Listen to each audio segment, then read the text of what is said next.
y va. Oh, allons dans mon cœur.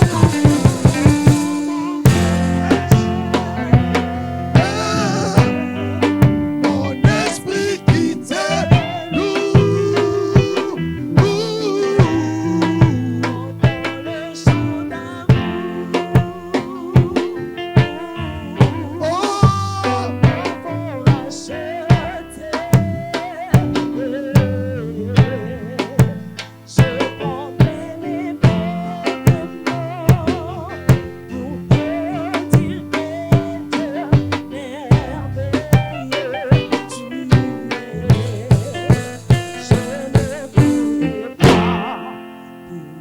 Combien je t'aime, allons dans mon Il est là, ma chérie, Gababa, Manere, Shabrada, Sotere, Baba.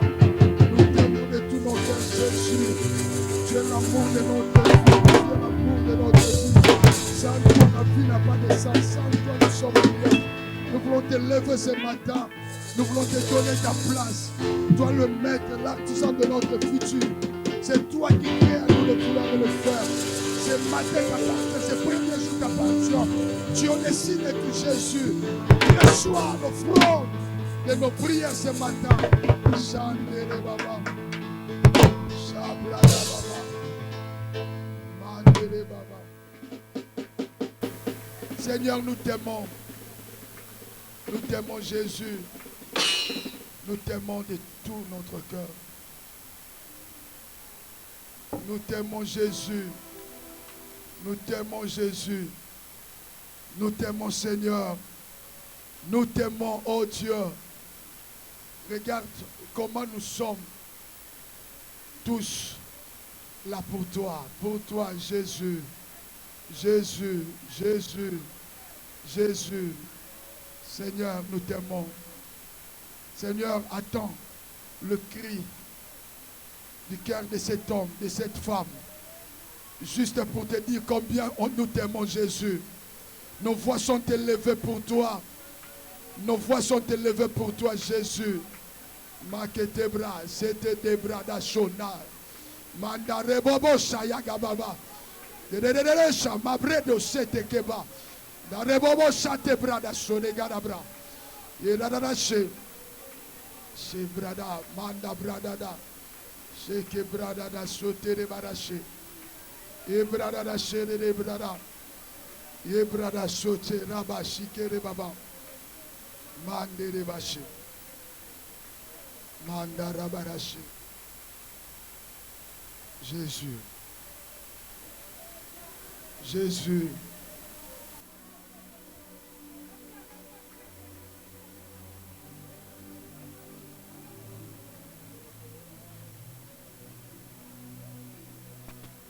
Surnaturel et le naturel pour toi, mon Dieu, nous le voulons en ce surnaturel et le naturel pour toi, mon Dieu, nous le voulons en ce lieu. Surnaturel,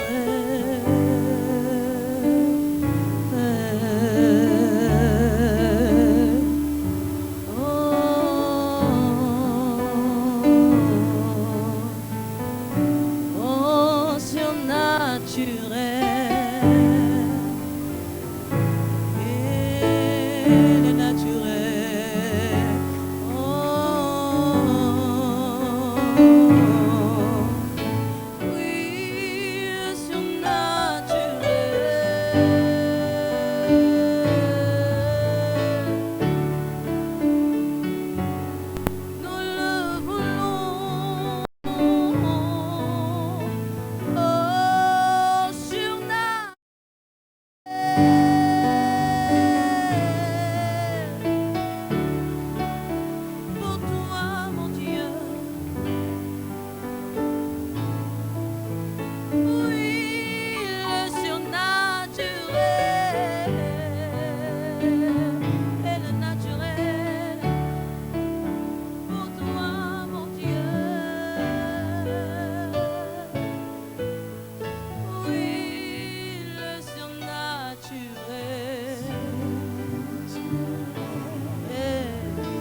Élève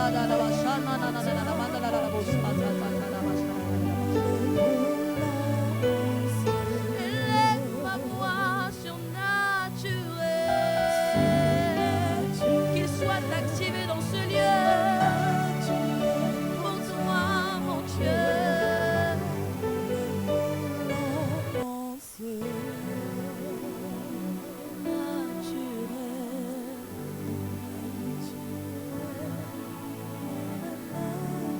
Pendant que tu entends ce chant, tu es en train de dire à Dieu ce que tu attends de lui.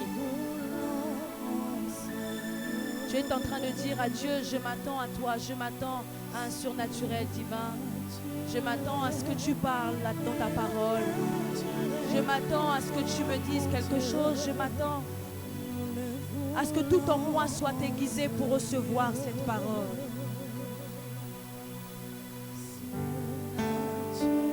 Continue de le dire à Dieu.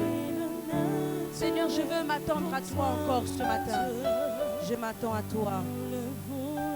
Je m'attends à ta parole, je m'attends à toi, Seigneur, je m'attends à toi, je m'attends à toi.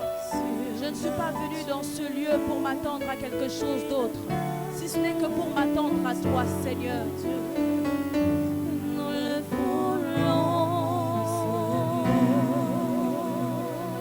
oh Seigneur, et le naturel pour toi, mon Dieu.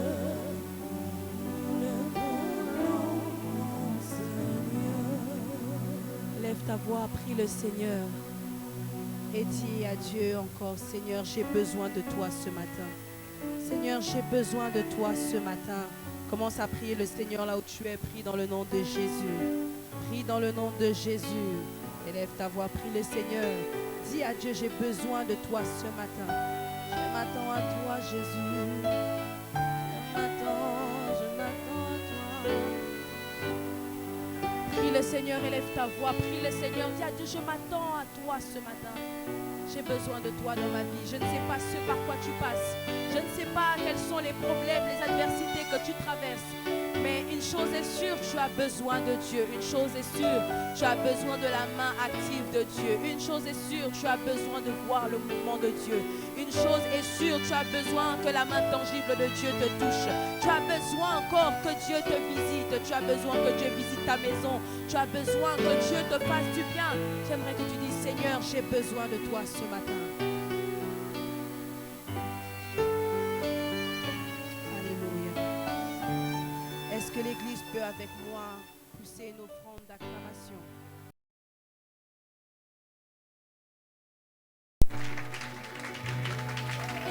Pousse une offrande d'acclamation, des cris de joie là où tu es. Des cris de joie là où tu es. Élève-toi s'il faut t'élever. Pousse encore des acclamations pour le Seigneur.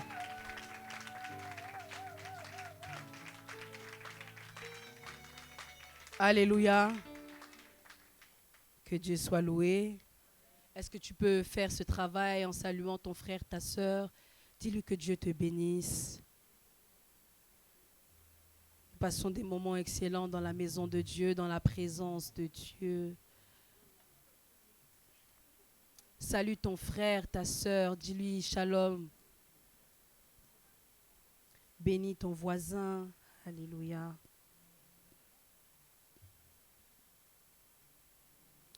Gloire à Dieu. Est-ce que quelqu'un est dans la joie ce matin? Tu es vraiment dans la joie ce matin? Alors nous voulons passer au moment où nous voulons entendre encore la parole de Dieu ce matin. Amen. Je crois que Dieu nous fait beaucoup de bien dans sa présence et ma prière est que Dieu encore nous fasse aussi beaucoup de bien au travers de sa parole. Amen. La Bible dit, dans leur détresse, ils crièrent à l'Éternel.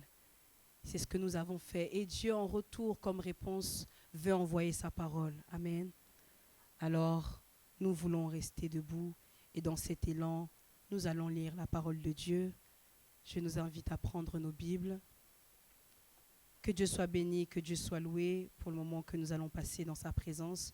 Je glorifie déjà le Seigneur de ce que je sais qu'il va répondre à quelqu'un ce matin. Je dis merci encore à mon père, l'apôtre Paul Mwanga, pour la marque de confiance et pour le micro que je tiens encore ce matin. Amen. J'ai décidé d'intituler mon thème de ce matin « Tu seras servi ». Est-ce que quelqu'un croit que le Seigneur peut encore faire en sorte que tu sois servi? Tu seras servi, laisse entendre peut-être qu'il y a une table devant toi, une table peut-être que tu ne vois pas.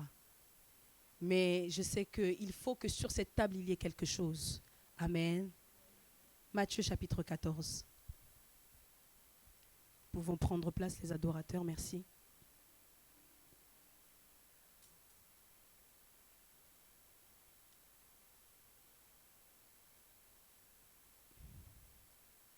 Matthieu chapitre 14 et nous allons commencer à partir du verset 13 jusqu'au verset 21. Matthieu chapitre 14, verset 13.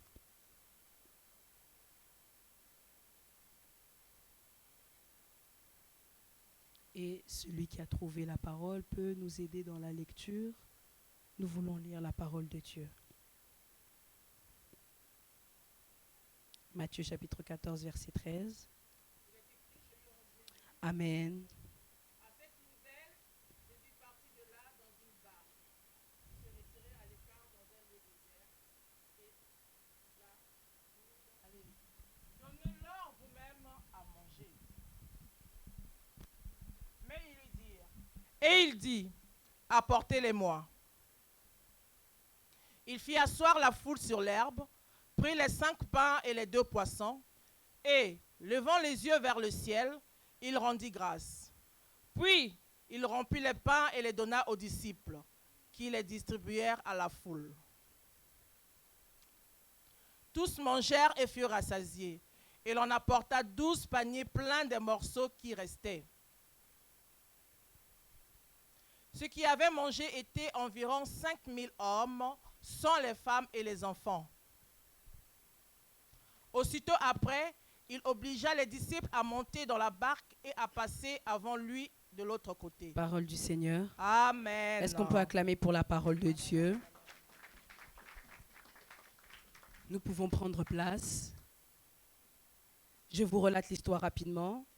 Nous sommes dans un temps où le Seigneur va se rendre encore dans un endroit. La Bible dit, avant cela, il faisait beaucoup de miracles, il faisait beaucoup de choses. Et les gens ont commencé à le suivre par rapport aux miracles qu'il était en train de faire. C'est-à-dire, les gens le suivaient parce que son enseignement et les miracles qu'il était en train de produire étaient puissants. Alors, les gens voulaient encore en avoir plus. C'est-à-dire, les gens ne comptaient pas le temps et la journée qu'ils étaient en train de passer dans la présence de Dieu, mais ils avaient juste besoin que Dieu réponde à leurs besoins. Amen.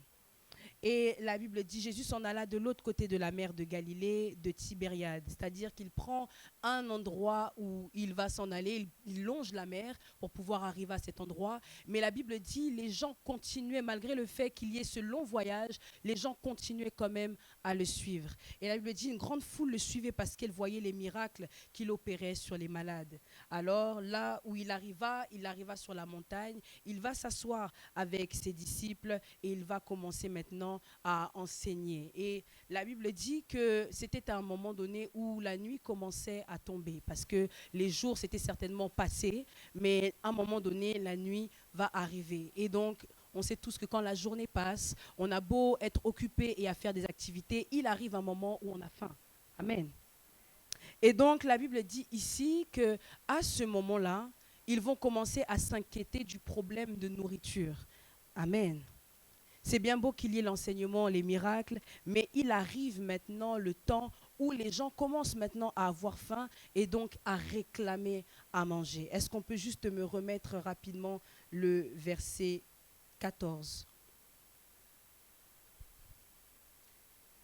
Ok. Et la Bible dit ceci, il dit qu'ils ont commencé à avoir faim, ils ont commencé à manifester une certaine faim. Certainement, ça a commencé par une personne qui a dit j'ai faim, et l'autre ensuite a aussi dit moi aussi j'ai faim, etc.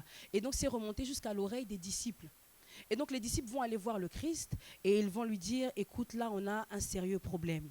J'aime bien cette version parce qu'elle dit qu'on arrive à un endroit où le lieu était désertique. Ils étaient certes sur la montagne, mais ils étaient dans un endroit où il n'y avait rien du tout. Donc, c'est-à-dire qu'il n'y avait pas de nourriture. Et je pense que les gens, tellement ils étaient dans l'excitation de suivre le Seigneur, n'ont même pas pensé à cette chose-là. Donc, ils arrivent à un moment donné où la question de la nourriture se pose sérieusement. Et les disciples vont voir Jésus. Ils disent, il n'y a pas à manger. On peut m'avancer encore jusqu'à peu près, je crois, verset 16.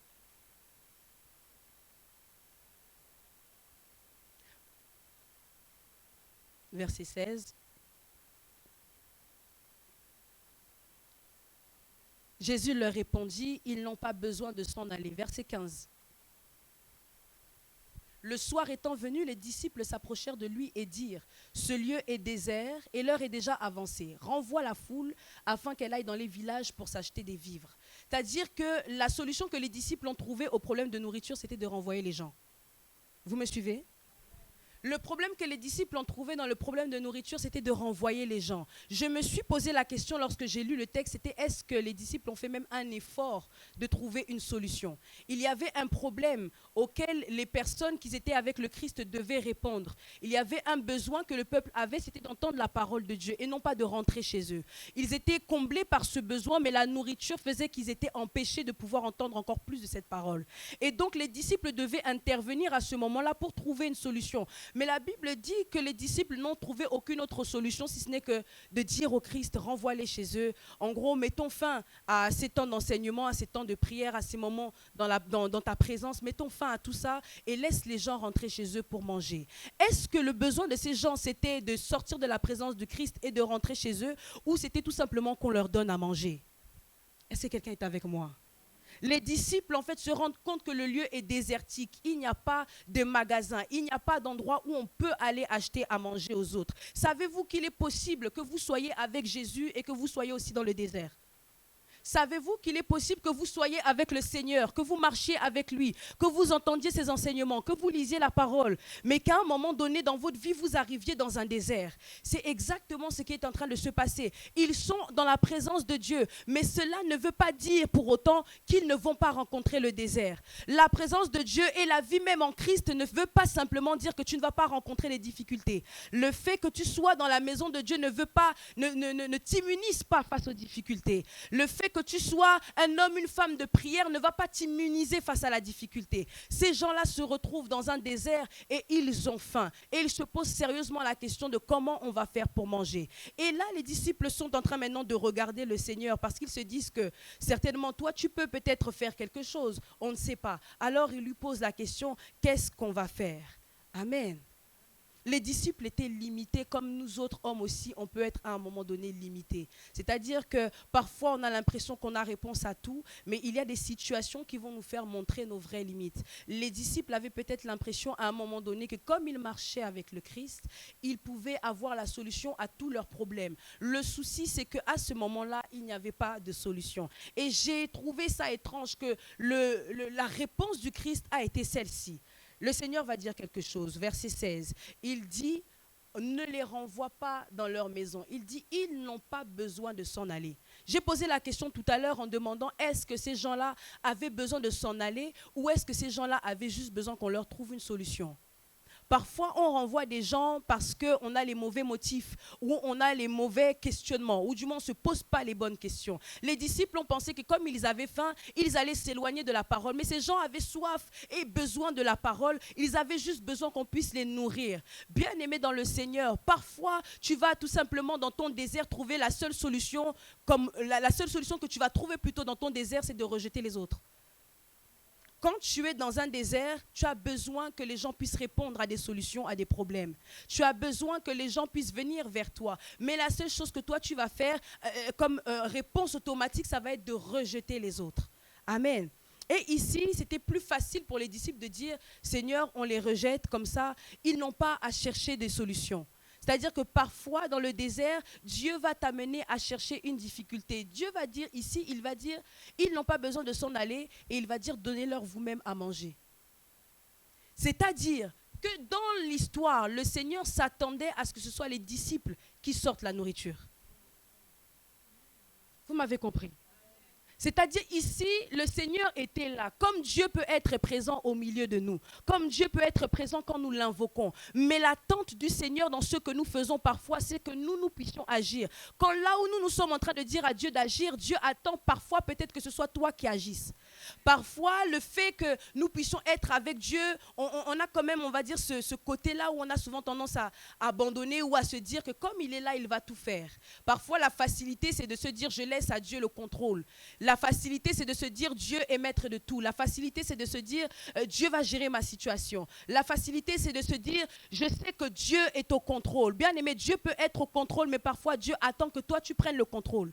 Et là où ils étaient arrivés, Dieu attendait que ses disciples prennent le contrôle.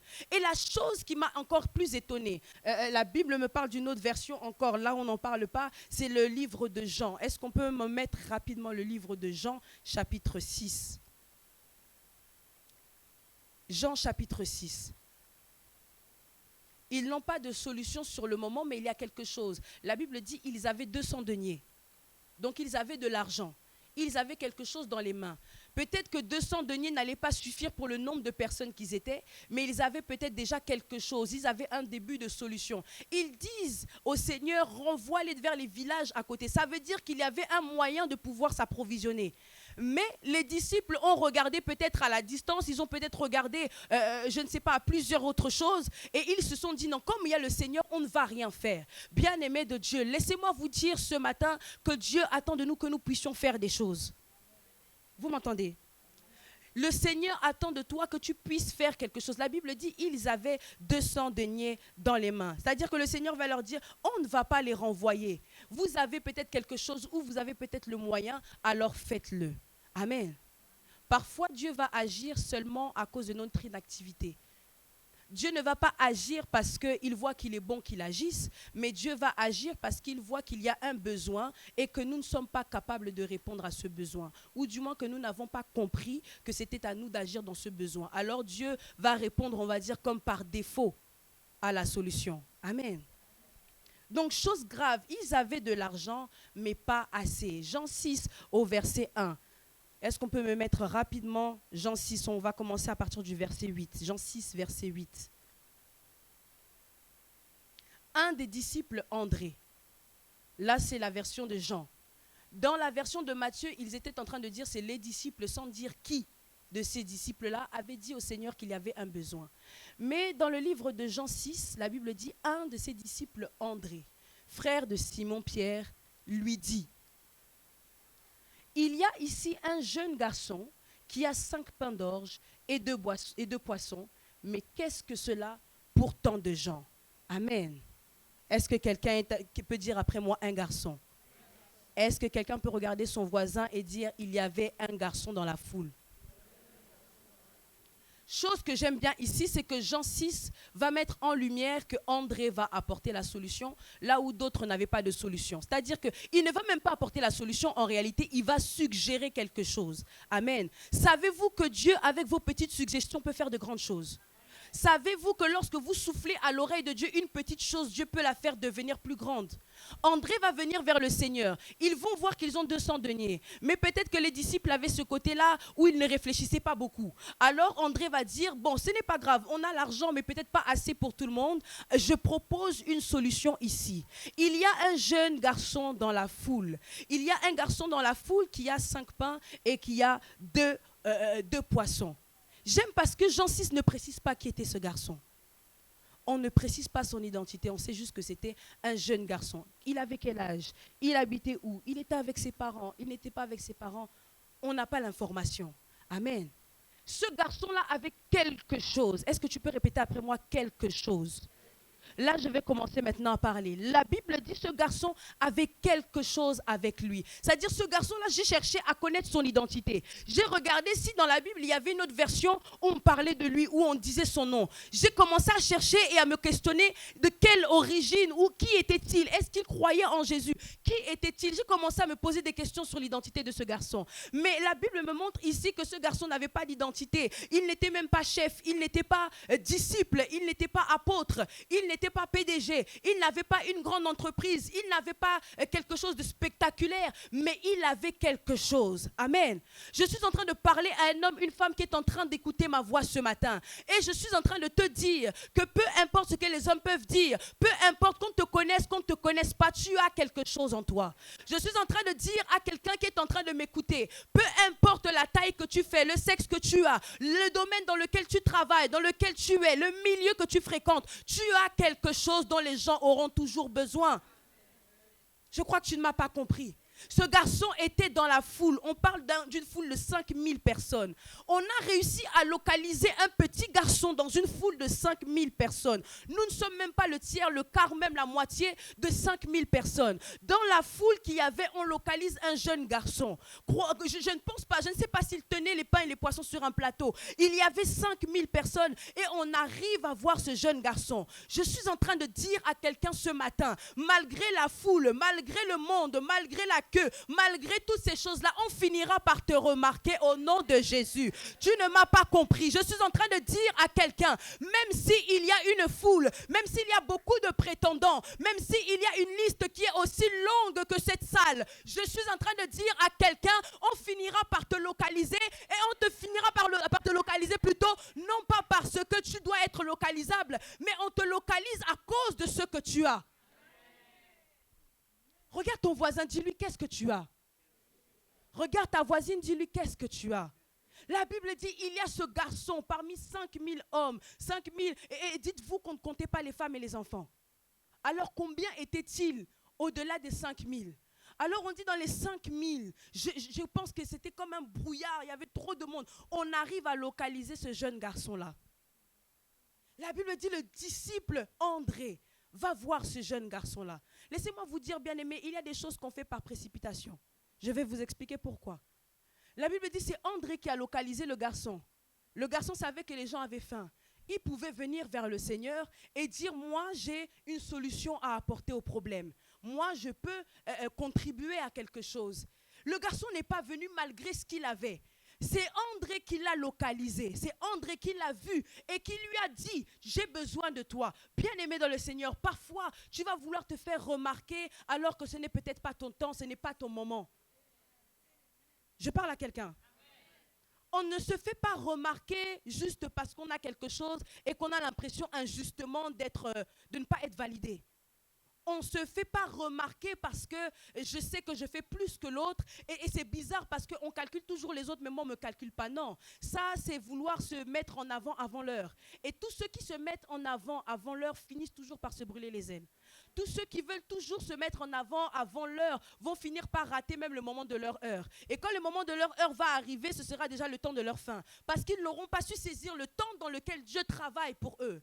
Alors la Bible dit, le garçon était dans la foule et c'est André qui l'a localisé. Bien-aimé, tu peux avoir l'appel de Dieu, tu peux avoir la chose de Dieu, tu peux avoir quelque chose en toi, tu peux avoir beaucoup de choses, mais laisse que quelqu'un de plus aguerri, quelqu'un de plus visuel puisse te voir et te localiser. Tu as l'appel de Dieu, laisse que ce soit même l'homme de Dieu qui te localise. Ne viens pas devant lui et lui dire que j'ai un appel prophétique apostolique. Moi, je suis envoyé par les nations. Moi, je suis quelqu'un. J'ai fait un rêve et j'ai fait ceci. Laisse que l'homme de Dieu puisse voir et qu'il puisse te localiser et te choisir. Vous savez, dans le domaine de Dieu, c'est toujours Dieu qui appelle. C'est toujours Dieu qui se révèle. Ça n'a jamais été l'homme qui s'est révélé à Dieu. Ça n'a jamais été l'homme qui est venu devant Dieu et qui lui a dit, prends-moi. Mis à part le fait que peut-être quand il y a un besoin, je peux me manifester. Mais concernant l'appel et concernant le choix de Dieu, concernant des faits qui nécessitent des solutions, laisse que Dieu puisse te trouver.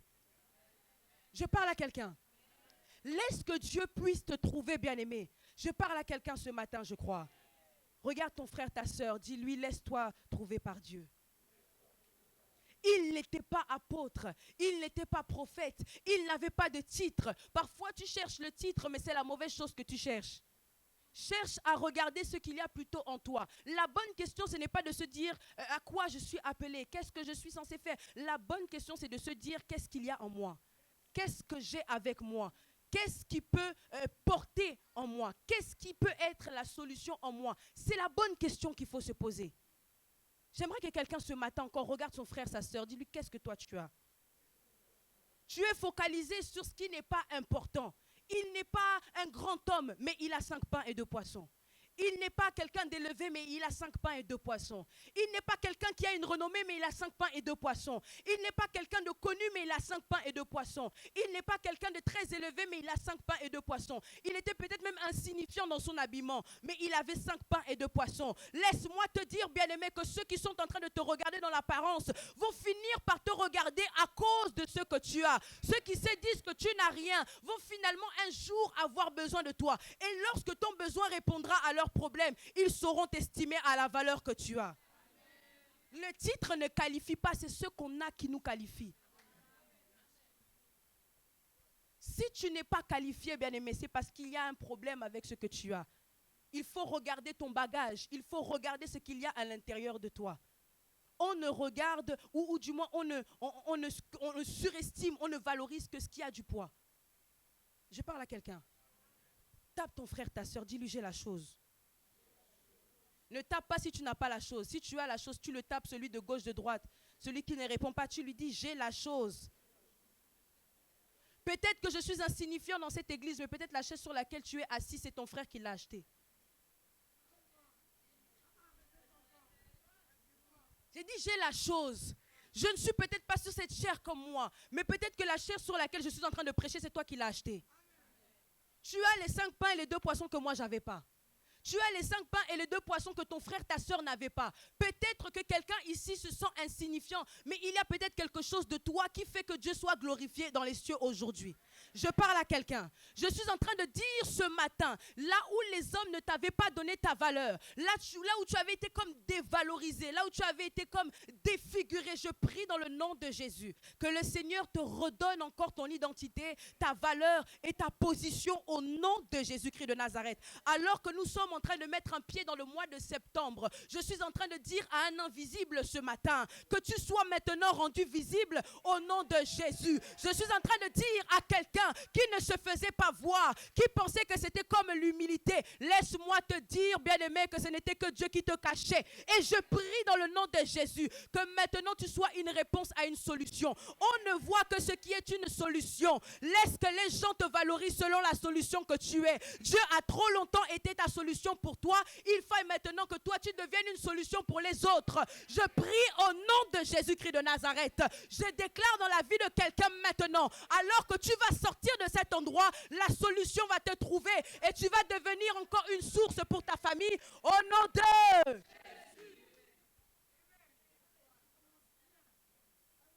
André le découvre. André le découvre, il dit non, toi tu as quelque chose. On a un besoin, on était dans le désert, dans la difficulté. Toi tu vas nous sortir de la situation. Alors André le découvre et il va maintenant l'emmener au Seigneur. Amen. Tu as tellement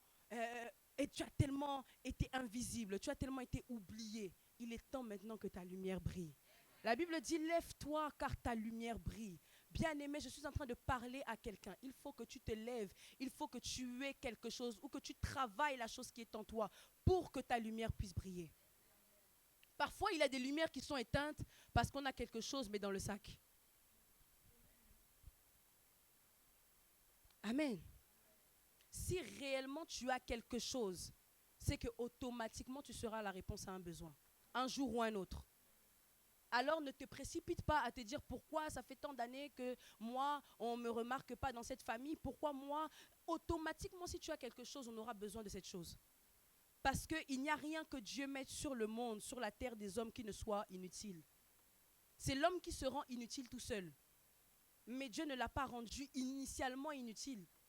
Dieu a fait de sorte à ce que l'homme puisse avoir un dessein et une destinée sur la terre. Mais c'est l'homme qui se rend inutile par ses inactions. Amen. Je parle à quelqu'un? On peut me remettre le verset? Verset 8. Jean 6, verset 8. Un de ses disciples, André, le frère de Simon-Pierre, lui dit ceci. On continue. Il dit, il y a ici un jeune garçon qui a 5 pains d'orge et 2 poissons. Mais qu'est-ce que cela pour tant de gens? On continue. Verset 10. Jésus dit, faites-les asseoir. Bien-aimé de Dieu, il y a quelque chose avant que le miracle se produise que Dieu veut toujours faire dans la vie des gens, c'est les faire asseoir. Quand tu es gauche-droite, quand tu es en haut, quand tu es en bas, quand tu es de l'autre côté, quand on te voit ici, quand on te voit là-bas demain, tu n'es pas localisable. C'est important que je le rappelle à quelqu'un parce que là, Jésus est en train maintenant de prendre le lead sur la situation. Au départ, il voulait que les disciples puissent faire quelque chose. Il leur dit, vous, donnez-leur à manger. Mais il voit que les disciples sont dans l'inactivité ou dans l'impossibilité de faire la chose. Il se regarde maintenant à lui-même. Et il ne va pas directement produire le miracle, mais il va leur dire, faites-les asseoir. Bien-aimés dans le Seigneur, avant le miracle, on s'assoit toujours. Tu ne peux pas manger debout.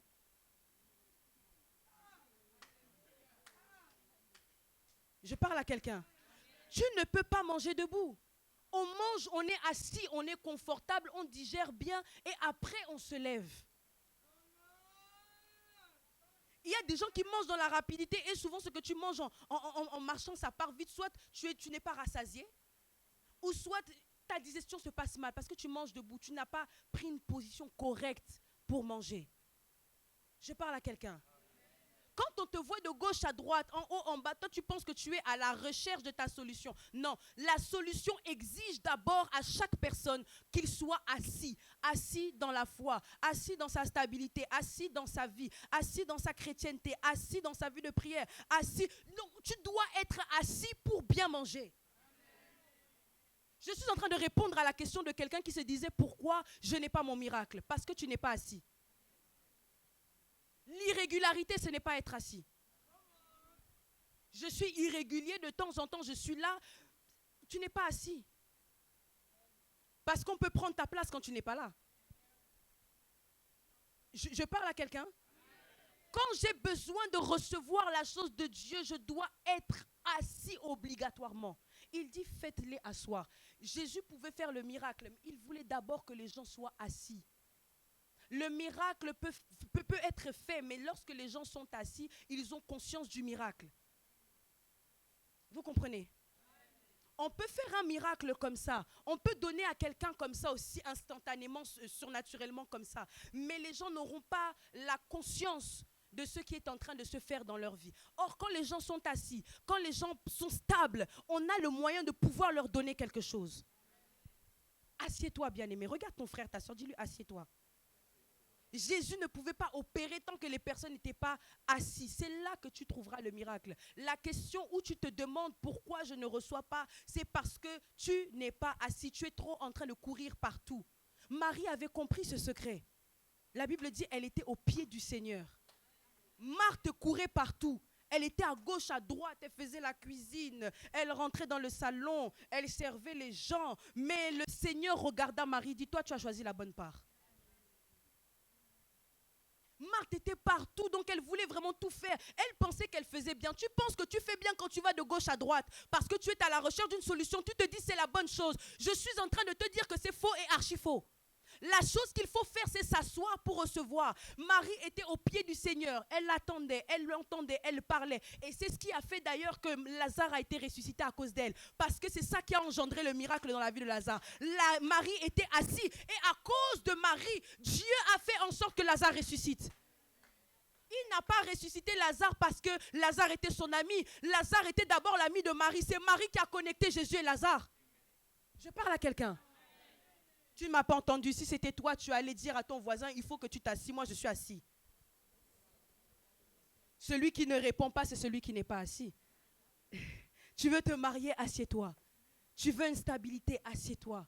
Tu veux quelque chose de bien, assieds-toi. Ton miracle dépend de ta position, bien-aimé. Ton miracle dépend de ta position. Dans quelle position on va te trouver? D'ailleurs, dans quelle position le Seigneur te trouve pour te visiter? Est-ce que tu es en train d'aller à gauche? Est-ce que tu es en train de te demander où est-ce que je vais prier aujourd'hui?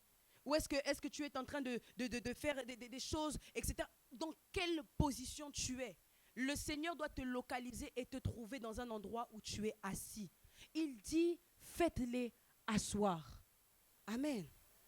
Et j'aime parce que il y avait dans ce lieu beaucoup d'herbes. Ils s'assirent donc au nombre d'environ 5000 hommes. Verset 11. Jésus prit les pains, rendit grâce et les distribua à ceux qui étaient assis. J'ai un problème ici. À quel moment Jésus a prié? Parce que là, on est en train de dire dans le verset 11, que Jésus prit les pains, il rendit grâce et les distribua. Donc là, le miracle était déjà fait. À quel moment Jésus a prié? Je parle à quelqu'un. C'est là que Jésus maintenant a opéré son miracle. Est-ce que c'est parce que les gens se sont assis? Qu'est-ce que Jésus a fait à ce moment-là pour que le miracle s'opère? J'ai compris en réalité, quand je lisais, que c'est lorsque Jésus a rendu grâce que le miracle s'est fait. Non, tu ne m'as pas compris. J'ai dit c'est lorsque Jésus a rendu grâce que le miracle s'est fait. Je vais te donner un secret. La gratitude, c'est ça qui engendre la multiplication. Tu ne m'as pas compris. Quand tu es en train de remercier quelqu'un, ça donne envie à celui qui t'a fait du bien de te rendre encore 2 fois. Je parle à quelqu'un. La gratitude va engendrer la multiplication. La Bible dit Jésus rendit grâce et c'est là qu'il y a eu un miracle. Lorsque tu rends grâce, ça va engendrer le miraculeux dans ta vie. Lorsque tu vas commencer à comprendre que tes actions de grâce plutôt doivent monter plus que tes supplications devant le Seigneur. C'est là que tu auras quelque chose de la part de Dieu. Parfois, tu prends le temps de supplier, tu prends le temps de t'interroger, tu prends le temps de demander à chaque fois. Mais est-ce que tu prends le temps de rendre grâce à Dieu?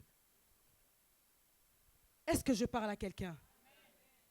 Est-ce que je parle à un homme? Est-ce que je parle à une femme? J'aime ce que Philippiens 4,6 dit. Est-ce que vous connaissez?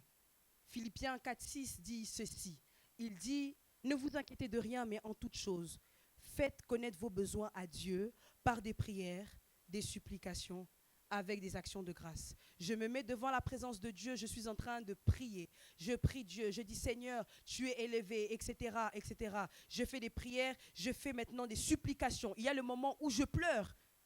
Il y a le moment où je suis en train de pleurer devant Dieu, devant la face de Dieu. Seigneur, ça ne va pas dans ma vie. Seigneur, je ne m'en sors pas dans ma vie. Seigneur, est-ce qu'un jour, je verrai le sourire dans la bouche de mes enfants? Seigneur, un jour, est-ce que j'aurai de l'argent? Et puis la Bible dit qu'à un moment donné maintenant, tu dois rendre grâce. Seigneur, je t'élève. Il y a un son de louange qui monte dans ton cœur. Tu commences à chanter. Tu commences à élever Dieu. Tu dis, Seigneur, merci. Seigneur, gloire soit rendue à ton nom. Seigneur, je te magnifie. Seigneur, je t'élève. Le problème de plusieurs personnes, c'est que tu t'arrêtes aux supplications. Or, le verset est en train de te dire qu'il y a une dernière chose que tu as oublié de faire, c'est de rendre grâce. C'est pourquoi lorsque tu pries, tes prières sont inachevées. Tes prières sont inachevées devant Dieu parce qu'il manque le moment où tu rends grâce. Tu es en train de pleurer sans te rendre compte qu'à la fin, Dieu veut que tu le rendes grâce. Il dit en toute chose, il faut que tu puisses lui rendre la gloire. C'est-à-dire, j'ai pleuré, mais à un moment donné, maintenant, je suis dans la présence de Dieu. Je suis dans sa face. Alors que j'ai pleuré toutes les larmes de mon corps, alors que j'ai salivé, alors que la mort va sortir de mon nez, alors que je me suis agenouillé pendant 1 heure, pendant 2 heures, à un moment donné maintenant, j'entonne un chant de louange et je dis Seigneur tu es bon, Seigneur tu es bon, ta miséricorde durera toujours, Seigneur tu es merveilleux, laisse-moi te rendre la gloire. Je parle à quelqu'un. La Bible dit le secret que Jésus a eu, c'est de rendre grâce à Dieu. Il n'a pas prié. La Bible dit, il a distribué, mais avant ça, il a rendu grâce à Dieu. Et c'est lorsque maintenant, il a rendu grâce à Dieu que la multiplication s'est faite. Amen. Quand tu dis merci, ça pousse encore le Seigneur à faire le double.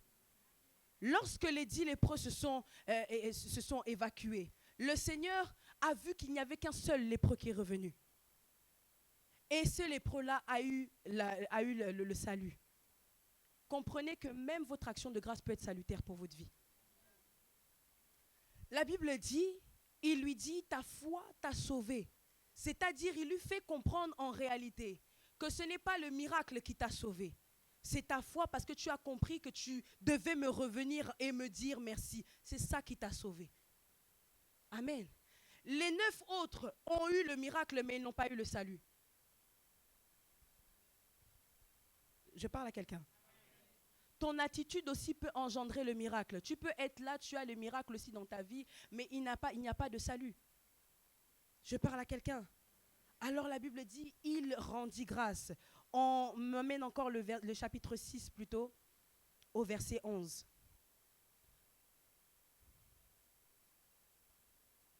Chapitre 6, verset 11. Rapidement. La Bible dit, il rendit grâce. Alors maintenant, il y a eu la distribution de pain. Amen.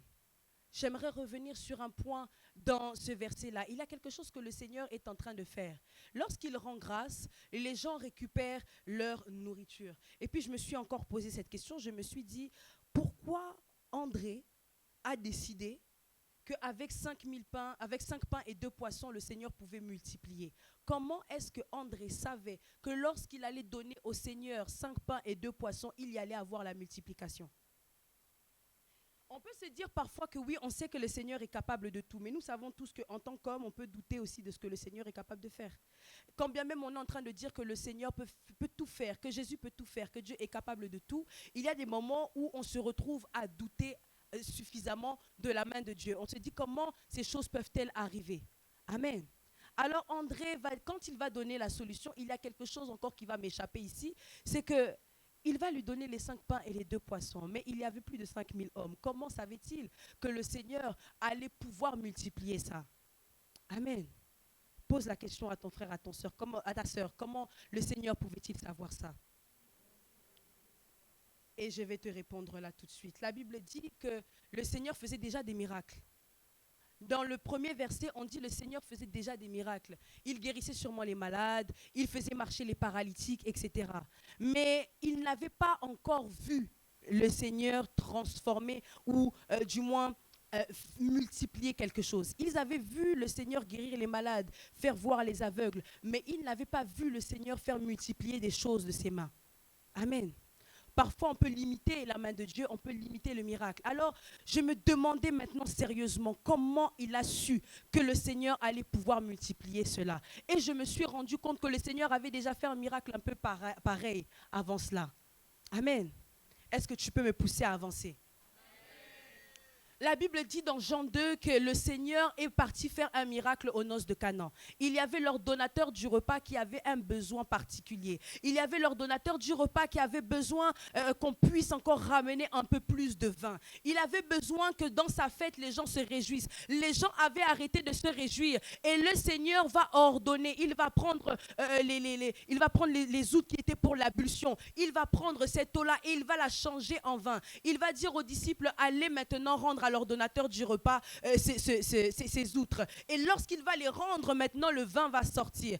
Et je me suis dit ceci. Ça veut dire qu'en réalité, André avait déjà vu le Seigneur produire un miracle de la sorte. Et c'est pourquoi il donne maintenant au Seigneur ces choses. Il donne les 5 pains et les 2 poissons parce qu'il avait déjà vu Jésus transformer l'eau en vin. Il donne au Seigneur encore les choses parce qu'il l'avait déjà vu en action dans sa vie. Il avait déjà vu précédemment. Nous sommes dans Jean 6. Dans Jean 2, l'action se passe. Il y a eu Jean 3, Jean 4, Jean 5. Mais à Jean 6, il voit encore maintenant Dieu faire un miracle. Je suis en train de dire à quelqu'un, si précédemment Dieu avait déjà fait quelque chose, c'est qu'il est capable de le refaire encore aujourd'hui. Si Dieu avait avant déjà transformé quelque chose dans ta vie, il est capable de le faire aujourd'hui. On ne peut pas douter de Dieu sur des choses qui se sont déjà passées. On ne peut pas douter de la main de Dieu sur les choses qu'il a déjà faites. Même s'il ne les a pas faites dans ta vie, bien-aimé, tu dois te dire assurément qu'il peut le faire cette fois-ci avec moi. Le Dieu de Jean 2 n'était pas mort. Le Dieu de Jean 2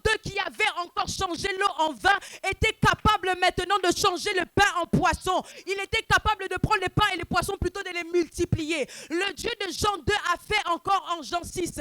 Je dis à quelqu'un, si hier Dieu avait fait dans ta vie, il doit le faire aujourd'hui. Et je suis en train de commander à quelqu'un dans le nom de Jésus que maintenant Dieu va se charger de ton cas. Dieu va se charger des cas les plus compliqués. Dieu va se charger des cas qui ont duré pendant 10, 15, 20 ans. Je parle prophétiquement dans la vie de quelqu'un. Il y a un cas qui a duré et le Seigneur décide de s'en occuper. Le Seigneur décide de se charger d'un cas qui a duré de longues années. Là où il y avait des pleurs, des déceptions, je suis en train de parler à la voix de quelqu'un. Et je suis en train de te dire qu'à compter de maintenant, les choses vont changer. Je suis en train de dire à quelqu'un qu'à compter de maintenant, le Dieu qui avait opéré avant doit opérer aujourd'hui. La Bible que nous sommes en train de prêcher n'a jamais fini de nous étonner. Le Dieu qui avait fait hier est capable encore de faire aujourd'hui. Le Dieu que nous servons n'est pas mort. Le Dieu que nous servons n'est pas en repos. Le Dieu que nous servons n'est pas en vacances. Le Dieu que nous servons n'a pas décidé de servir une autre patrie. Il a dit avec ce peuple il va faire. Il a dit avec ce peuple il ira jusqu'à la terre promise. Il a dit avec ce peuple il fera des exploits. Je parle dans la vie d'un homme, d'une femme ce matin et je déclare sous le son de ma voix au nom de Jésus que maintenant il y a quelque chose qui va se passer dans la vie de quelqu'un. Je dis à quelqu'un encore sous le son de ma voix, tu vas recevoir la chose que tu attendais et depuis très longtemps. Tu vas recevoir la chose pour laquelle tu avais pleuré. Tu vas recevoir la chose pour laquelle tu avais quémandé. Là où les portes t'avaient été fermées. Aujourd'hui, je déclare dans le nom de Jésus qu'elle s'ouvre. Aujourd'hui, je déclare dans le nom de Jésus qu'elle s'ouvre. Au son de ma voix, les portes fermées et les portes invisibles commencent à s'ouvrir. Au nom de... Au nom de... Au nom de... Regarde ton frère, ta soeur, dis-lui le miracle arrive. Ils étaient 5000 personnes. Et on dit le poisson, le pain s'est multiplié. Je ne sais pas il y avait combien de pains, mais je sais qu'il y avait 5000 hommes. Peut-être les gens pouvaient s'inquiéter de se dire, est-ce que moi j'aurai du pain? Parce qu'on est beaucoup trop. Est-ce que moi j'aurai aussi du pain? Est-ce que moi j'aurai du pain? Nous sommes peut-être ici, tu te dis, est-ce que moi j'aurai mon pain? Est-ce que moi j'aurai mon pain? Qu'est-ce que le pain symbolise? La Bible dit ceci, la Bible dit, donne-nous notre pain quotidien. Le pain symbolise notre besoin de tous les jours.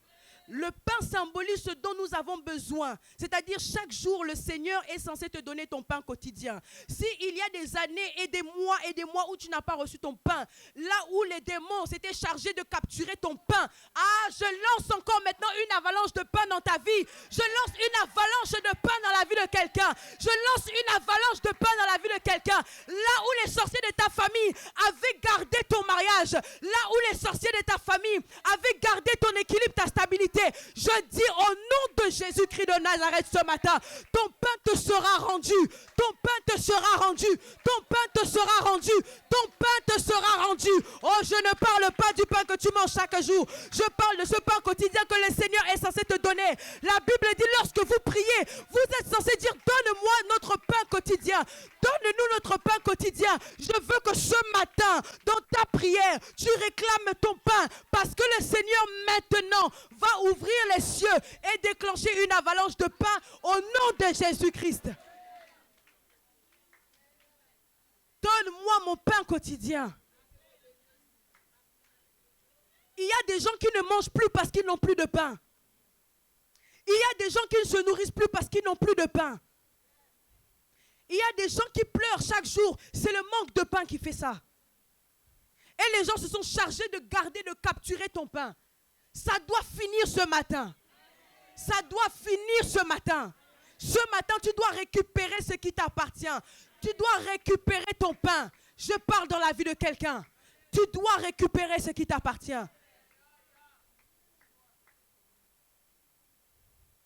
La Bible dit, ils étaient ensemble et ils étaient en train de regarder comment on distribuait le pain. Est-ce que moi j'aurais? Je suis en train de penser à la 5000e personne qui était tout au fond de la montagne, qui voyait comment on distribuait le pain et qui devait se demander, mais est-ce que moi j'aurais? Est-ce que moi j'aurais mon pain? Tu es en train de regarder tout le monde en train de se marier. Tu te dis, est-ce que moi j'aurais aussi mon pain? Tu vois les hommes partir petit à petit. Tu te dis, est-ce que moi j'aurais mon pain? Tu vois les nouvelles de la France qui disent qu'on va plus donner les papiers aux gens. Tu te dis, est-ce que moi j'aurai mon pain? Tu vois qu'on dit de plus en plus, les travails c'est compliqué. Tu te dis, est-ce que moi j'aurai mon pain? Tu vois de plus en plus, les logements ça devient difficile à attribuer. On demande beaucoup de papiers. Tu te dis, est-ce que moi j'aurai mon pain? Bien-aimé dans le Seigneur, peu importe la liste, peu importe comment elle est longue, je dis à quelqu'un, tu seras servi.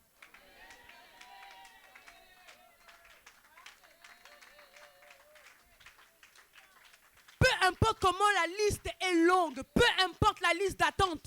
Tu recherches peut-être le séjour, tu vas sur Internet, on te dit liste d'attente, liste d'attente, liste d'attente. Je suis en train de dire à quelqu'un, même là où on a dit que ce n'est pas possible, ce sera possible pour toi.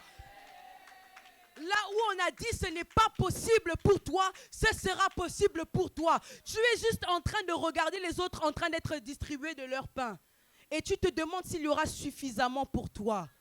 Je suis en train de dire, tu seras servi. Attends juste que la personne qui distribue arrive jusqu'à toi. Je suis ici et le temps que j'arrive là, je suis en train de distribuer les autres. Tu es peut-être en train de te demander, est-ce que moi aussi j'aurai? Je suis en train de te rassurer ce matin et je parle de la part de Dieu. Je suis en train de te dire encore prophétiquement que tu auras ce pain que tu attends depuis tant d'années. Tu auras ce pain. Savez-vous que nous sommes des milliards et des milliards sur cette terre? Le temps que la chose arrive à toi, tu peux peut-être être le dernier. Mais je sais une chose, c'est que la chose que tu auras ne changera pas de saveur. Elle aura le goût et la saveur que tu dois avoir. Peu importe comment, même si c'est le dernier pain qui est sur le panier, bien aimé, le pain est toujours le pain. Je parle à quelqu'un. Le miracle arrive quand tu ne te poses plus de questions. Ne te demande plus est-ce que moi, est-ce que moi. Le miracle va arriver quand tu arrêtes de te questionner. Je ne me pose plus de questions et là j'ai ce que j'attendais. Je parle à quelqu'un. Jésus-Christ fait encore. La personne qui vous dit que Jésus a arrêté d'agir ou c'est peut-être à cause de mes malédictions, non, peut-être que c'est juste que ton tour n'est pas arrivé. Regarde ton frère, ta soeur, commence à le consoler. Tu lui dis, t'inquiète, ton tour va arriver. Regarde celui qui est à côté de toi, dis-lui, t'inquiète, ton tour va arriver. Il y a quelque chose que tu attends depuis bien longtemps. Je suis en train de te rassurer dans le nom de Jésus que le Seigneur va le faire avant même que tu aies même quitté cette terre, avant même, et je suis en train maintenant de prophétiser, avant la fin de cette année, le Seigneur doit le faire. Je retire la fin de cette année, je suis en train de dire dans les 3 mois, le Seigneur doit faire quelque chose. Je retire les 3 mois, je suis en train de dire maintenant dans 1 mois, le Seigneur doit faire quelque chose. Je retire les 1 mois, je suis en train de dire dans 1 semaine, Dieu doit faire quelque chose. Je retire les 1 semaine, je suis en train de dire dans 2 jours. Je retire les 2 jours. Et je dis maintenant, le Seigneur doit faire. Oh, si je suis prophète de Dieu, je déclare dans la vie de quelqu'un au nom de Jésus-Christ de Nazareth. Oh, les anges sont dans ce lieu et les anges sont en train d'opérer encore dans la vie de plusieurs. Je déclare dans ta vie que financièrement maintenant, les billets que tu avais perdus sont en train maintenant de te chercher. Je suis en train de localiser quelqu'un maintenant et je suis en train de dire dans le nom de Jésus-Christ de Nazareth que tu reçois ce que tu cherches au nom de Jésus, ce que ton cœur désirait. Ce que ton cœur voulait, que le Seigneur ordonne à ses anges maintenant de te le donner au nom de Jésus. Si c'est toi, dis un bon amen. Dans quelle liste tu es le 5 millième? Dans quelle liste tu es les derniers? Peut-être que tu fais partie des 10 derniers. Ton tour va arriver. Ce matin, je le décrète et je le déclare. Septembre ne finira pas, tu verras quelque chose. Et je suis en train de dire, si je suis prophète de Dieu, tu verras quelque chose. Celui qui est en train de peser et de mesurer mes paroles va voir avant la fin de ce mois quelque chose. Il n'est pas possible que tu puisses commencer ta rentrée et que tu ne puisses pas avoir ce que tu désires. Il n'est pas possible que tu commences encore des nouvelles choses avec Dieu et que tu ne puisses pas recevoir ce que Dieu t'a demandé. Vous savez, Dieu n'est pas redevable de quelqu'un. Dieu n'aime pas être redevable de quelqu'un. Si Dieu te doit la chose, vouloir ou pas, monter, descendre, sorcier, pas sorcier, démon, pas démon, Dieu va te le donner.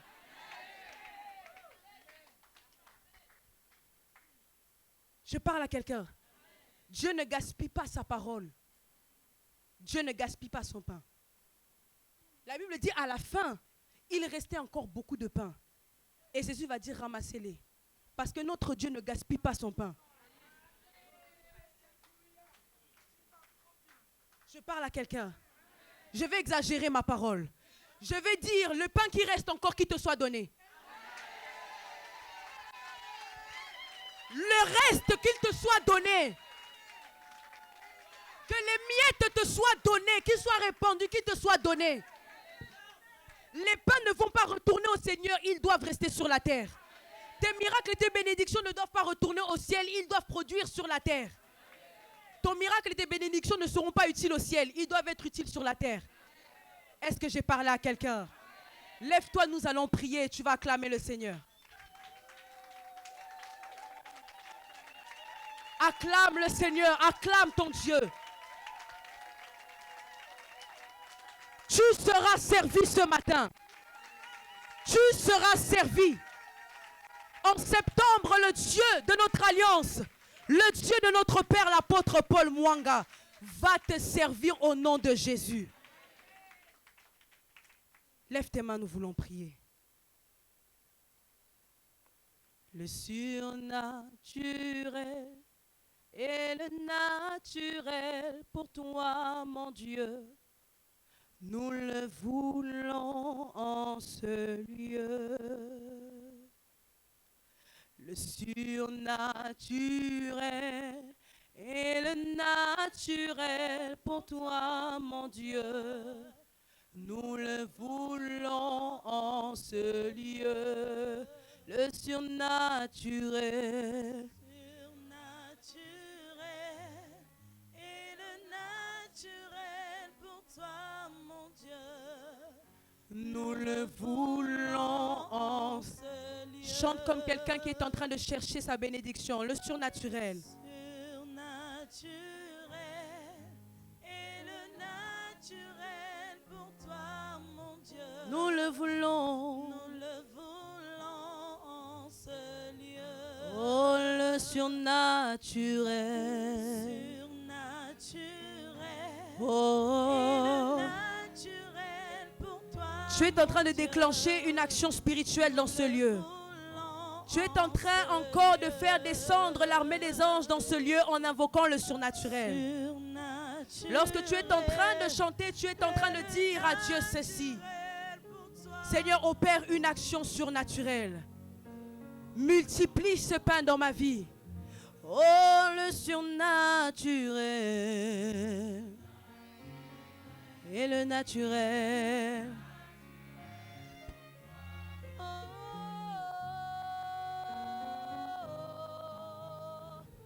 Oh, oui, le surnaturel Et le naturel naturel pour toi, mon Dieu. Oui, le surnaturel et le naturel pour toi, mon Dieu. Nous le voulons en ce Je lieu. veux de toi le surnaturel. Et le naturel pour toi, mon Dieu. Nous le voulons. Je veux le en ce surnaturel. lieu. Je veux que les pas se multiplient dans ma vie. Surnaturel. Et le naturel. Naturel pour toi, mon Dieu. Nous le voulons en ce lieu. Oui, le surnaturel. Et le naturel pour toi, mon Eh, Dieu. Shanana Mandala Brosaya. Nous le Rekete Koria Basata. Rememememele Bosata. Le surnaturel. Le surnaturel doit être enclenché dans ma vie.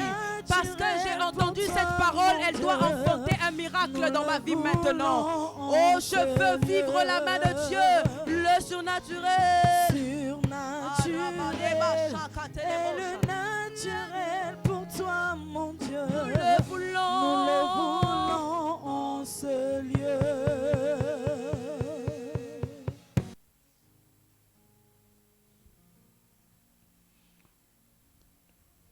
Seigneur, merci.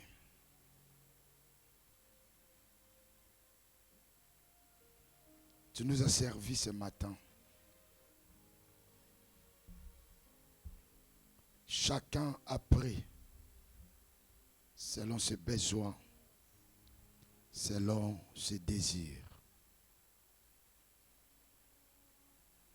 Nous te disons merci pour cette parole qui nous a réconfortés et pour cette parole qui nous a donné le courage de marcher d'avance avec toi.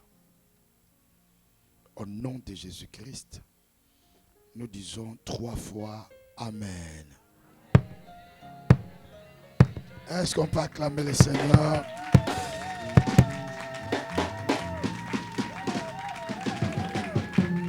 Gloire à Dieu.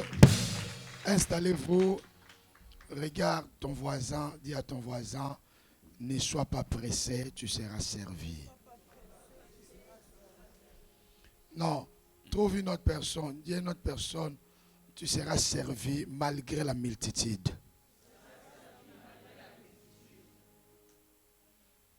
Une très bonne parole, sois bénie, prophétesse.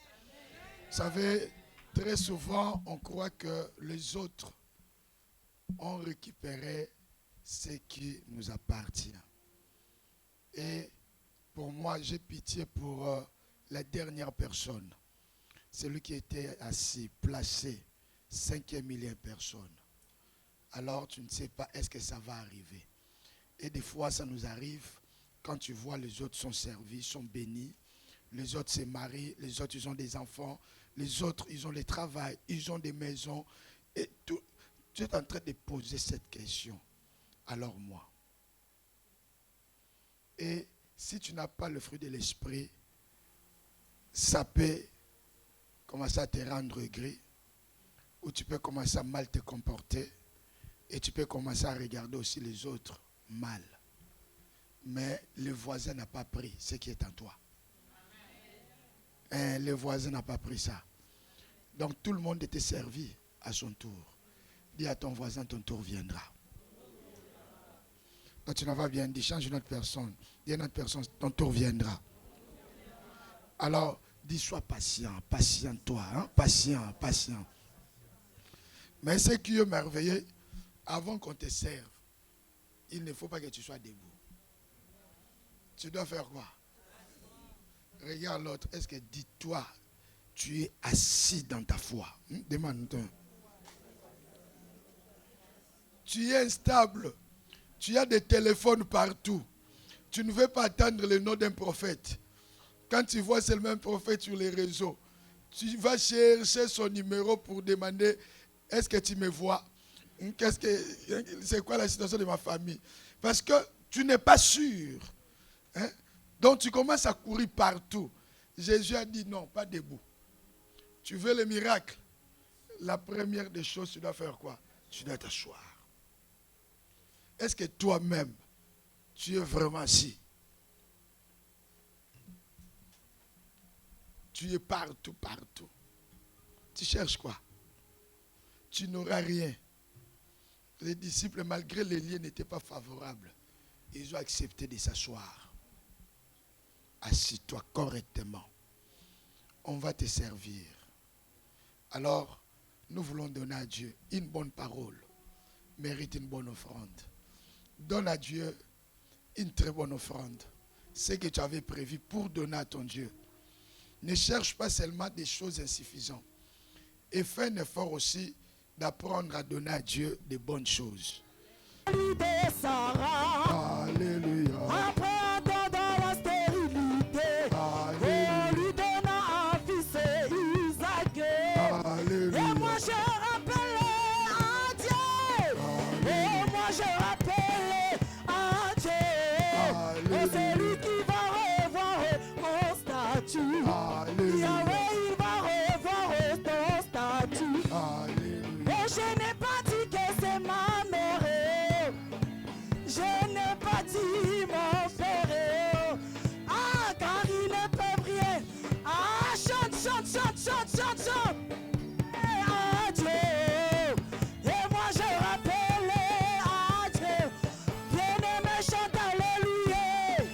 Allez, allez, allez, alléluia. Allez, allez, allez, allez, alléluia. Allez, allez, alléluia. Allez, allez, allez, alléluia. Tout le monde chante alléluia. Allez, allez, alléluia. Gloire au Seigneur. Wow. Non. Je vois que Dieu vous a servi aujourd'hui. Non, ton amen ne me convainc pas. Je dis Dieu t'a servi aujourd'hui. Est-ce que quelqu'un peut dire à son voisin, je viens d'obtenir ce que je cherchais? Bon, installez-vous, que Dieu vous bénisse. Intelligents, et Dieu va leur capaciter, Dieu va leur bénir et dans tout ce qu'ils vont faire. Alors, nos ingénieurs, nos directrices, Est-ce que vous pouvez nous regarder ici? Les enfants, regardez ici. Vous êtes tellement beaux, vous êtes belles, et puis vous allez impacter dans vos études. Alors, c'est juste un symbole. Je répète, c'est un symbole. L'Église va profiter de prier pour vous et pour le début de la rentrée scolaire. Est-ce que vous tous, vous allez à l'école? Bon, qui ne va pas à l'école? Et c'est qui va à l'école? Est-ce que vous tous, vous travaillez bien à l'école? Ah, ça dépend des matières. Il est intéressant. Il dit, ça dépend. Bon, vous, lui au moins, il est honnête. Il dit, ça dépend des matières. Bon, on va prier Dieu vraiment que Dieu vous donne l'intelligence et face à toutes les épreuves que vous aurez cette année. Et nous prions que Dieu vous accompagne. Considère ces cahiers comme si on t'a donné des cahiers pour toute l'année. Même si vous êtes à l'université, bon, vous n'aurez pas droit au cahier, peut-être, je ne sais pas si vous aurez droit. Bon, Pasteur Alain, prophétesse, je vous laisse le service. Si ça peut aller trop vite pour que nous prions aussi. Merci.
C'est bien beau de prendre les cadeaux. Alors il faut respecter l'école. Hein? Il faut bien travailler. On va voir, vous nous ramenez des A, de couleur verte.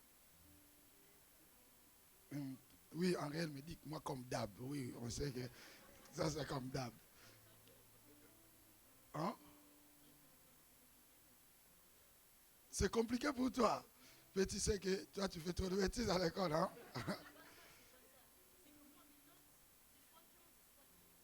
Soit 15, soit 13. Cette année, tu vas monter. Hein? Pas de 15, pas 13. Il faut monter. Ça, c'est le passé. Cette année, 19. Tu nous ramènes. Bon, si on dit 20, sinon le professeur va dire tu es égal que lui. Au moins 19 et demi. Bon, on va prier pour les enfants Si on peut s'élever nous tous.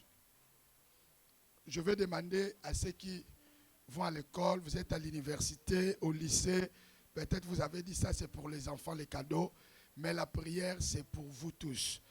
Vous êtes à l'université, vous êtes au lycée, au collège, vous pouvez avancer, on va prier le Seigneur, que l'Église s'élève, tendons nos mains devant, vers nos enfants, demander à Dieu de leur accorder la sagesse, l'intelligence, et que cette année soit une année de différence. Que Dieu donne ses besoins d'aller à l'école et que Dieu donne le respect de leurs études. Prions le Seigneur pour les enfants. Prions au nom de Jésus-Christ de Nazareth.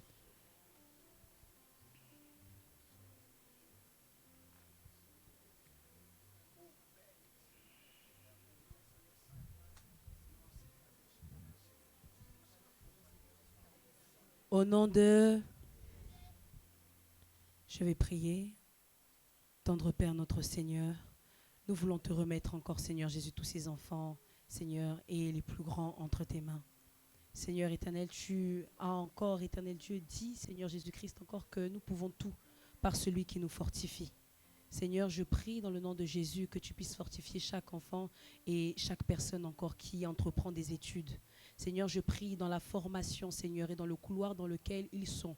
Seigneur, qu'ils puissent exceller au nom de Jésus. Je prie que la grandeur soit leur marque, et que l'excellence soit leur marque, Père, et que la marque, le sceau de ton nom, Seigneur, soit sur eux au nom de Jésus. Là où, Père éternel Dieu, il y avait, Seigneur Jésus, des vents étrangers qui cherchent à influencer, Seigneur, à frapper, Seigneur Jésus-Christ, encore les plus jeunes.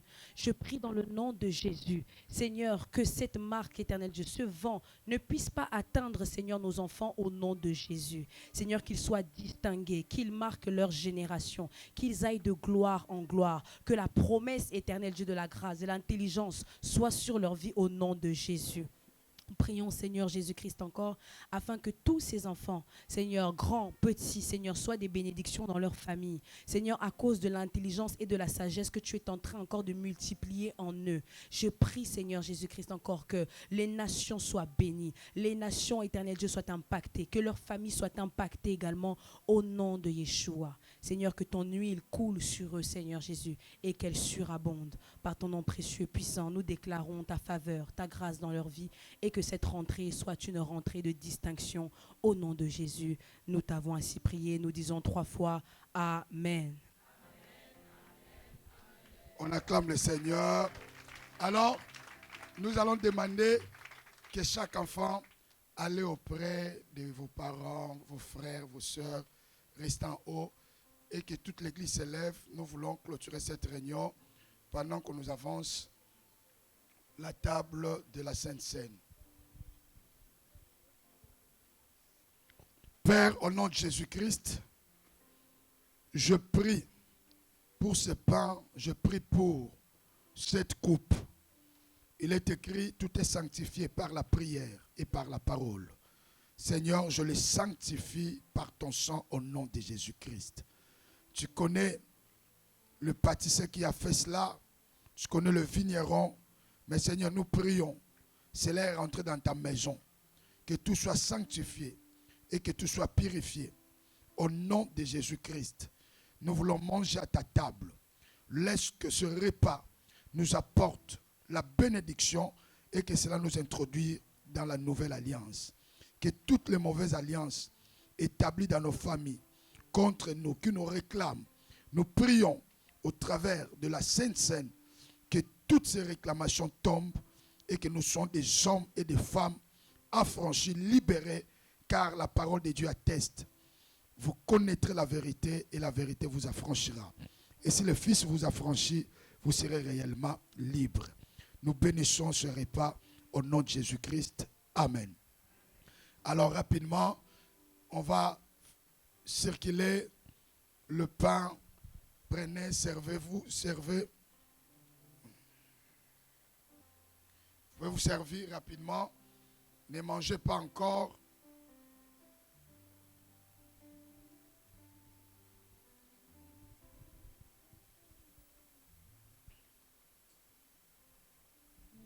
Nous a aimés comme on n'a jamais aimé. Il nous guide chaque jour comme une étoile dans la nuit. Quand nous partageons les pains qui nous donne son amour, c'est le pain de l'amitié, le pain de vie. C'est mon corps, prenez et mangez. C'est mon sang, Prenez et buvez quand je suis la vie. et je suis l'amour. Ô Seigneur, apporte-nous dans ton amour.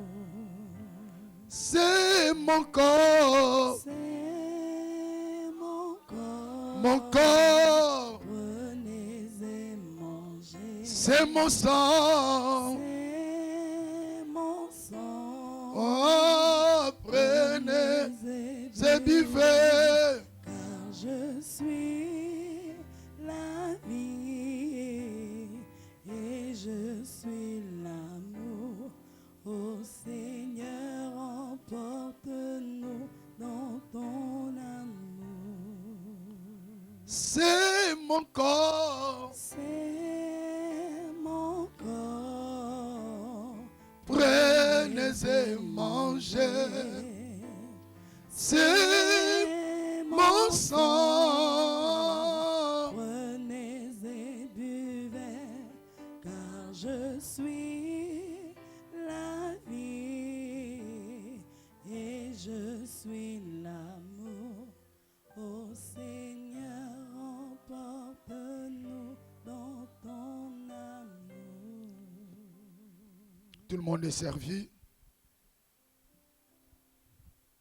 De l'autre côté, mettez-nous sur l'écran Matthieu 26, 26. Matthieu 26, verset 26.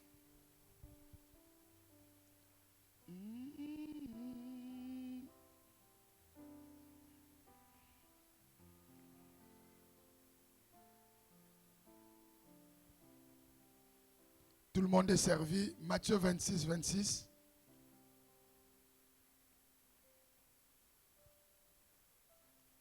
Bon, s'ils sont en retard, est-ce qu'on peut trouver rapidement Matthieu chapitre 26, verset 26.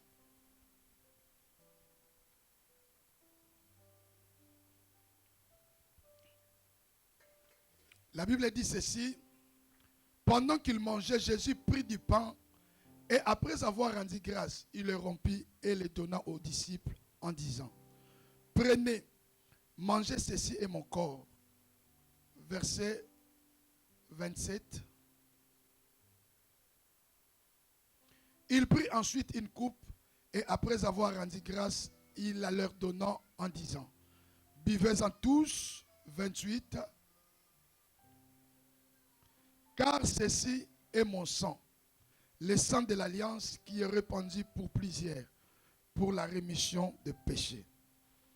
On nous a prêché, quand Jésus a rendu grâce, le pain s'est multiplié et le pain a été servi à plus de 5000 personnes.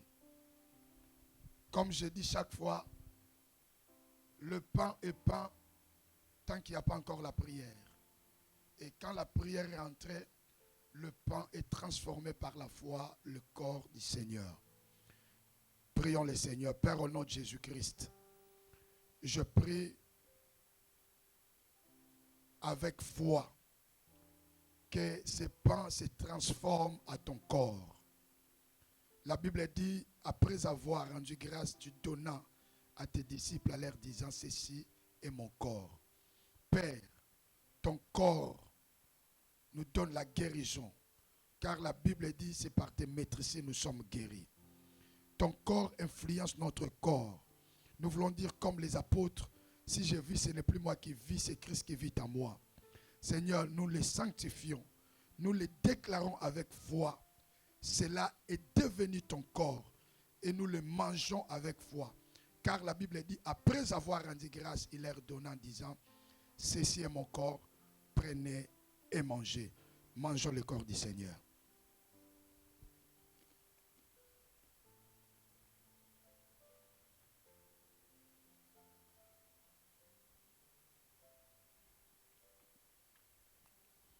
La Bible dit ensuite, il a pris la coupe.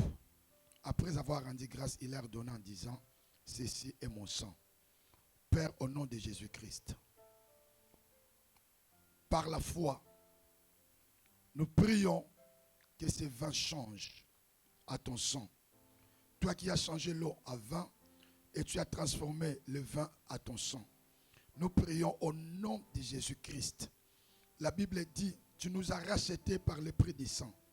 Nous prions quand nous allons boire ton sang, là où nous étions vendus dans la sorcellerie, là où nous étions vendus par nos œuvres, que tu nous rachètes au nom de Jésus-Christ. Il est écrit, ils l'ont vaincu à cause du sang de l'agneau. Que ton sang nous accorde la victoire face à tous les défis et face à tous les combats. Seigneur, nous prions que tu nous libères par ton sang. Car la Bible dit, ceux qui ont né de la chair et chair, ceux qui sont nés de l'esprit est esprit. Car la vie de l'homme est dans les sangs. Nous déclarons que ta vie influence notre vie. Père, nous bénissons ton sang. Seigneur, si les sangs de nos parents avaient des malédictions, si les sangs de nos parents nous réclament, nous prions au travers de cette sainte scène que le sang de Jésus-Christ influence les sangs de nos parents. Car il est écrit, sans l'effusion du sang, il n'y a point le pardon des péchés. Seigneur, nous prions que ton sang nous accorde le péché, le pardon du péché, Seigneur. Là où il y avait le péché dans nos corps, nous prions que ton sang nous libère de ces péchés. Car le sang de Jésus-Christ nous introduit dans la nouvelle alliance. Permets, Seigneur, ce matin, Seigneur, le premier jour du mois de septembre, que nous entrons dans ton alliance. Que ton alliance influence toutes les mauvaises alliances qui régnaient dans nos vies, dans nos familles. Dans le nom de Jésus-Christ de Nazareth. Il est écrit, après avoir rendu grâce, il leur donna en disant, ceci est mon sang, prenez et buvez. Buvons à tous au nom de Jésus. Tu vas prier le Seigneur, déclarer contre tout esprit maléfique, déclarer contre toutes les mauvaises alliances, que cela n'impacte pas ta vie, que cela n'impacte pas tes enfants. Déclare aujourd'hui, tu es dans l'alliance avec Jésus-Christ et que cette alliance t'accompagne, accompagne toute ta famille. Prie au nom de Jésus-Christ. Prie au nom de Jésus. Prie le Seigneur, prie le Seigneur. Prie le Seigneur. Déclare, aucun sorcier a le droit de toucher même à un de tes cheveux. Tu es guéri, déclare au nom de Jésus. Par le sang de Jésus, tu es guéri de toute maladie. Tu es guéri de l'infirmité. Déclare au nom de Jésus, la malédiction est tombée. La malédiction est annulée. Au nom de Jésus-Christ, là où les sorciers étaient réclamés, là où les marabouts étaient réclamés, cela est tombé au nom de Jésus-Christ. Déclare, car il est écrit, ils l'ont vaincu à cause du sang de l'agneau. Déclare la victoire. Prie au nom de Jésus. Prie au nom de Jésus. Prie au nom de Jésus. Prie au nom de Jésus. Prie au nom de Jésus. Prie au nom de Jésus. Prie au nom de Jésus. Prie au nom de Jésus. Prie au nom de Jésus. Prie au nom de Jésus. Prie au nom de Jésus. Continue à prier. Je veux que tu pries. Que le sang de Jésus libère ta famille. Que le sang de Jésus libère tes enfants. Que le sang de Jésus accompagne ta famille. Prie, prie, prie, prie, prie, prie, prie, prie, prie, prie, prie, prie, prie, prie, prie, prie, prie. Prie, prie, prie, prie, prie, prie, prie, prie, prie, prie, prie, prie. Prie, prie, prie, prie, prie, prie, prie, prie, prie, prie. Déclare au nom de Jésus. Ils l'ont vaincu à cause du sang de l'agneau. Nous déclarons la victoire dans le nom de Jésus. Que le sang de Jésus-Christ nous donne la victoire face aux attaques de l'ennemi. Que le sang de Jésus-Christ couvre nos vies, couvre nos familles. Que le sang de Jésus-Christ sécurise nos enfants. Que le sang de Jésus-Christ sécurise tout. Nous prions au nom de Jésus. Au nom de Jésus. Au nom de Jésus. Nous déclarons la victoire. La victoire par le sang de Jésus. La victoire par le sang de Jésus. Déclare au nom de Jésus. Déclare au nom de Jésus. Déclare au nom de Jésus. Déclare au nom de Jésus. Déclare au nom de Jésus. Déclare au nom de Jésus. Déclare au nom de Jésus. Au nom de... Priez maintenant pour la rentrée. Priez pour nos enfants. Déclarez, nos enfants seront à l'école. Même s'ils seront dans la même salle avec des sorciers, des enfants influencés en mal. Prie le Seigneur que le diable ne touche pas tes enfants. Ils donneront à manger à tes enfants, mais cela soit ni l'essence de fait. Ils vont se retrouver au milieu des enfants qui ont été affectés, mais que tes enfants, cela ne les touche pas. Déclare pour les membres de ta famille, prie au nom de Jésus-Christ. Prie, prie, prie, prie, prie, prie, prie. Déclare cela sans effet. À la crèche où tu déposes les enfants, la nourrice qui garde les enfants, le professeur ou la prof qui donne le cours à tes enfants, à la cantine où mangent tes enfants. Déclare au nom de Jésus aucune influence de l'ennemi dans la vie de tes enfants. Prie, prie, prie, prie, prie, prie, prie, prie, prie, prie, prie. Prie, prie, prie, prie, prie, prie, prie, prie. Prie, prie, prie, prie, prie, prie, prie, prie. Prie, prie, prie, prie, prie, prie, prie. Prie, prie, prie, prie, prie, prie, prie.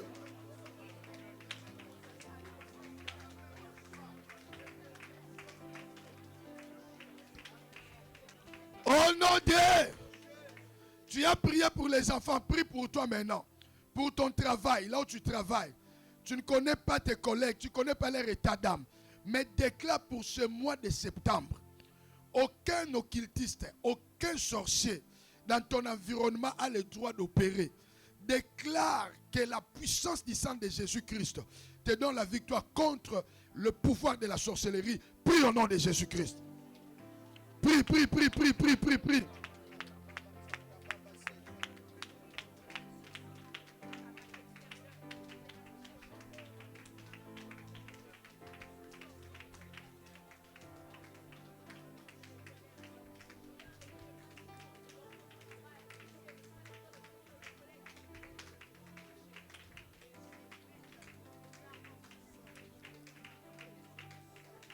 Au nom de...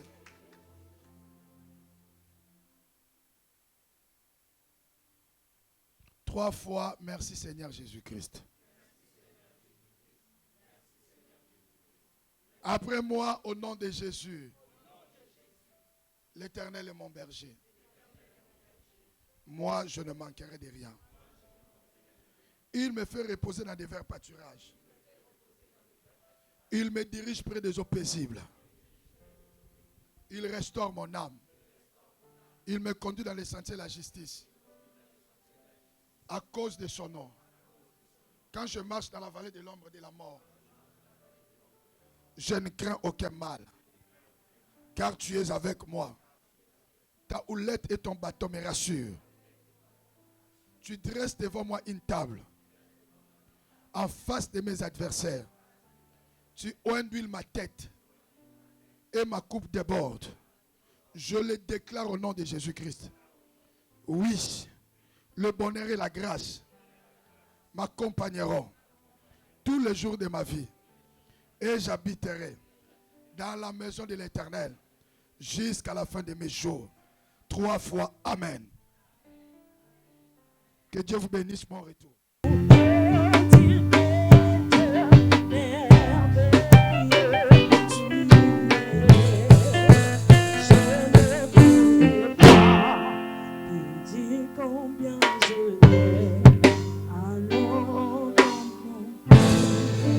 Il est là-bas chez les gars.